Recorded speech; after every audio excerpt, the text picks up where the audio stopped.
আশা করি সবাই অনেক অনেক ভালো আছে। বন্ধুরা, রাজ্যে আজকে আবার আবহাওয়া পরিবর্তন।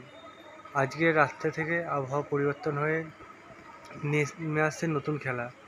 এটাই উল্লেখ যে করেছি আমি, সেটা পুরো তোমাদের সামনে তুলে ধরছি। দেখতে পাচ্ছ যে মেঘ, সেই কালো মেঘ সময় বিশেষে আমরা দেখতে পাচ্ছি পুরোপুরি ছেয়ে আসছে। এটাই ধীরে ধীরে যত সময় গড়াবে তত এগোবে এবং তার সাথে ঝোড়ো হাওয়া এগোবে। বন্ধুরা, কালকের দিনে আমরা পেয়ে যাবো পুরোপুরি ঝড়, তার সাথে বৃষ্টি।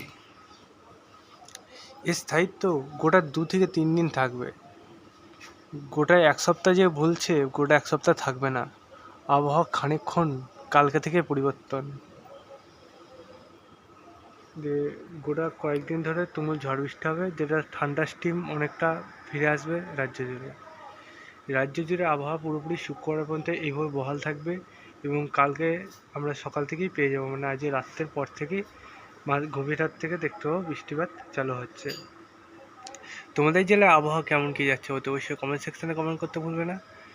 আজকে তোমাদের আবহাওয়া যেটা সন্ধ্যের পর হালকা হলেও গরম বাড়বে, কিছু জেলায় দেখতে পাবো ঝড়ো হাওয়া উঠবে, তারপরে বজ্রপাত সহ বৃষ্টিপাত।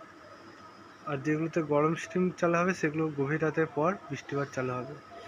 এটাই মূল বিষয়। উত্তরবঙ্গের সব জেলাতেই ভারী বৃষ্টির প্রবণতা বাড়বে আজকে রাতের পর থেকে। দক্ষিণবঙ্গে বাঁকুড়া, মুর্শিদাবাদ, এদিকে কলকাতার পার্শ্ববর্তী এক জেলায় সেগুলোতেও বৃষ্টিপাত বাড়বে। এবছর মধ্যে আজকের দিনটা যাক, কালকে সকালে তোমাদের একটা আপডেট দিয়ে দেবো। সেখানে সুস্থ থেকো, ভালো থেকো, বজ্রপাত থেকে রক্ষা পেতে অতি অবশ্যই ঘরে আশেপাশে থাকার চেষ্টা করো। Bye bye.